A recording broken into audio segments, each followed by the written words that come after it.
And the winner of this year's award for worst nest ever goes to this little fat pigeon dove. I don't know. You know I can't tell the difference between animals. Birds are hard. Oh, that poor bird. It tried so hard. This one's welcome mat. It looks like a set-up picture, to be honest. That poor little bird. He's like, you're embarrassing me. Just put me back in my nest with my egg. I hope they actually didn't, like, take an egg out of a nest and then, like, try to strategically make this. There was this one time I felt so bad, but it was during, like, quarantine, like, last spring or summer or whatever. A bird actually made a nest in the reef on my front door. We hadn't left the house in, like, a week, and a bird made a nest on our front door on the reef. So obviously I had to move the nest. There was no eggs or anything in it yet, or any baby birds or anything. So I took the nest and I put it in my backyard, just like, I don't know, hoping they would find it. I just put it up in like the corner of my house where birds make nests sometimes. And it was sad because the bird actually came and it tried to lay its egg in its nest, and then I just saw like smashed robin's eggs on my front porch. Ooh. It's sad because I'm like, shit, like I couldn't let you have baby birds on the front door, okay? I couldn't be swinging my door open with baby birds there and a bird trying to feed them and stuff. That Recording would've been bad. something, somebody's So, auto clicking. but yeah, that's my Is there little something story. you want? But you know what? Now that nest where I put it, it is actually occupied this year by other birds. So the nest is being used this year. Introducing Baby Pod, the vaginal sound system to give your fetus a concert. In this week's episode of Things Not to Put Up Your Twat, Tuesday. Why did I read that as Wednesday? Hold on, let me do this again. In this week's episode of Things Not to Put Up Your Twat, Tuesday, twat. Damn it. In this week's episode of Things Not to Put Up Your...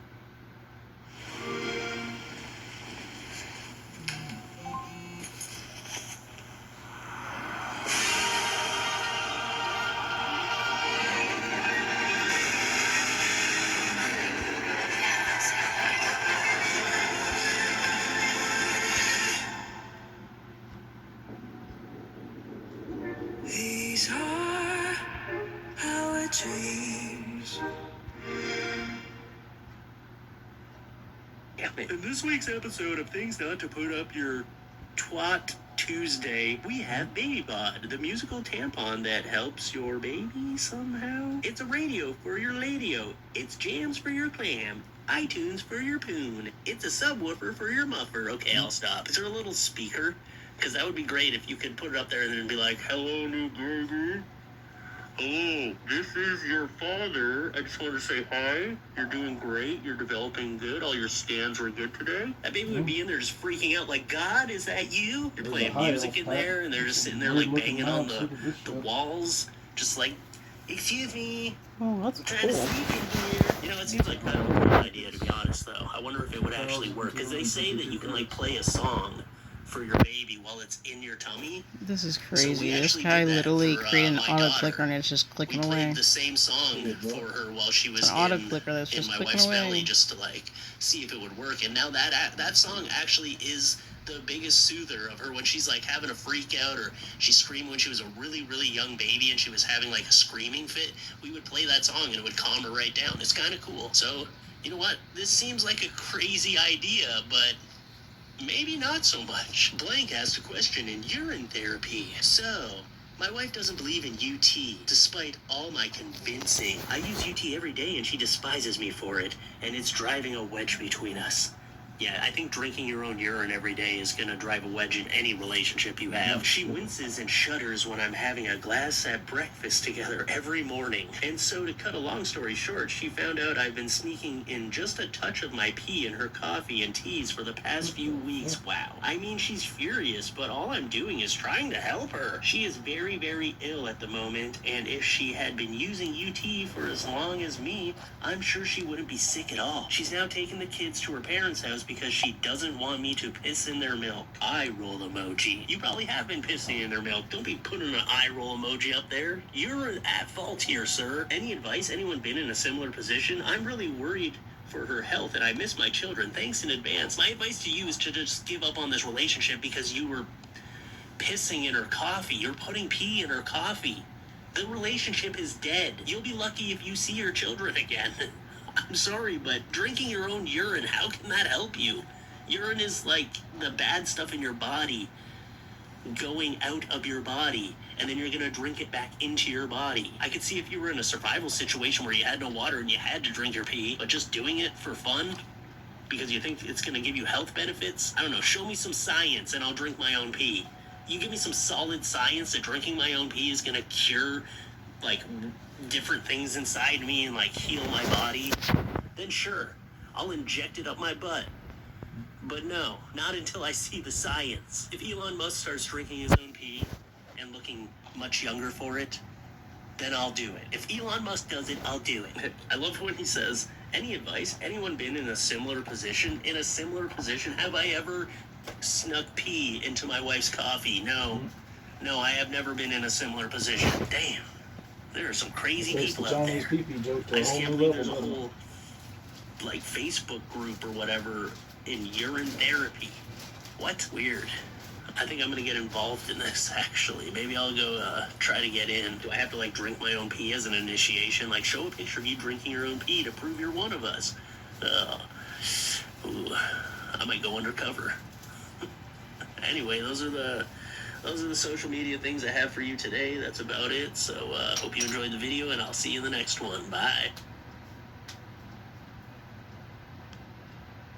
There are many horrific devices of the distant past that were intended to inflict unbearable pain or flat out kill their target. Some of these, such as the brazen bull, a brass statue in which the victim would be burned alive, sound pretty terrifying. The breast ripper or pear of anguish are other examples of things that you just know you wouldn't want to have happen. But say you were captive and those in charge threatened to bring out the wheel, the Catherine wheel. You might think, well, that doesn't actually sound so bad. You'd be in for quite a shock. We'll explain why in this episode of the infographic show, The Catherine Wheel, Worst Punishments. According to legends, the Catherine Wheel is named after Saint Catherine of Alexandria, who is a patron to those academically or philosophically inclined and prevents unexpected death. Now, there's no mention of this individual before the 9th century, although she supposedly lived in the 4th, so it's suspected that she did not truly exist. Nevertheless, her story was a well-known one that began in Egypt. She was believed to be noble, if not a princess, as well as very studious.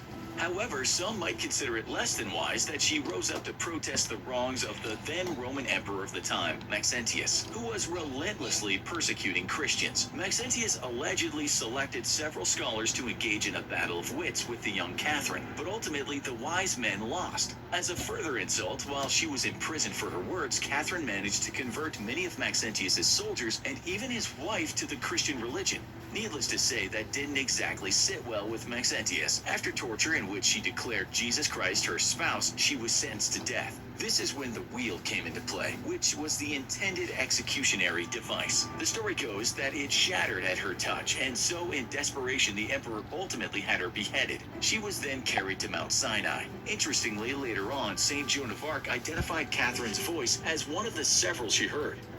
So what is this wheel that Catherine had miraculously escaped, but that went on to kill many of the less fortunate? Another name it's known by, the breaking wheel, will probably give you some ideas. It was a wheel made of wood, similar if not the same as those used on carriages. In addition to being made of hefty wood, these wheels were outfitted with a metal rim, though sometimes they would be modified so that they could inflict further damage with protruding iron blades.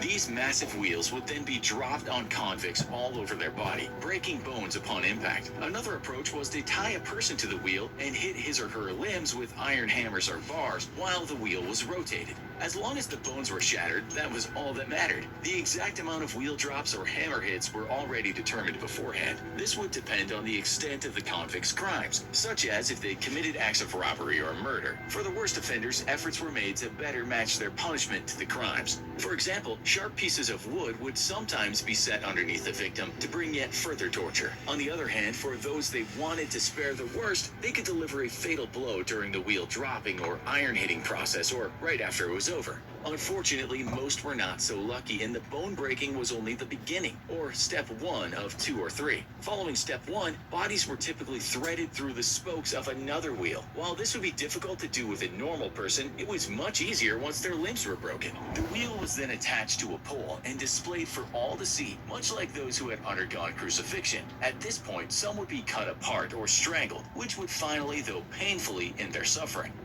Others would be placed above a blazing fire, or alternatively thrown directly in one. It was even possible for the individual to be hung while on the wheel, though this option was generally reserved for those who had been found guilty of either the very worst crimes or multiple serious offenses. The executioners in charge had no mercy, even upon the souls of those they had killed. Bodies were simply left where they had been thrown or hung up to be eaten away by the beaks, teeth, and claws of wild animals. Many believed that this would prevent the souls from ever finding eternal peace. It would also serve as a gruesome warning to others. But there was one little hope for those sentenced to death by the Catherine wheel. That was if they somehow became disengaged, or if the wheel in some way failed to do its job. In these circumstances, it was seen as divine intervention, and the conflict's life would ultimately be spared. However, this was highly unlikely. It happened so rarely that when it did, it would become the subject of religious paintings depicting the miracle. More often than not, those given this sentence never made it into the works of art. Further, their suffering could drag on seemingly endlessly before they died. There are stories of a murderer in the 14th century who held on for 3 days before he expired. Another time, a man by the name of Bonadies lasted for 4 full days and nights. A more questionable account of a German serial killer in the 1500s claimed that he remained alive with the help of alcohol for as many as 9 days. But again, more likely than not, this last account is just another legend. The Catherine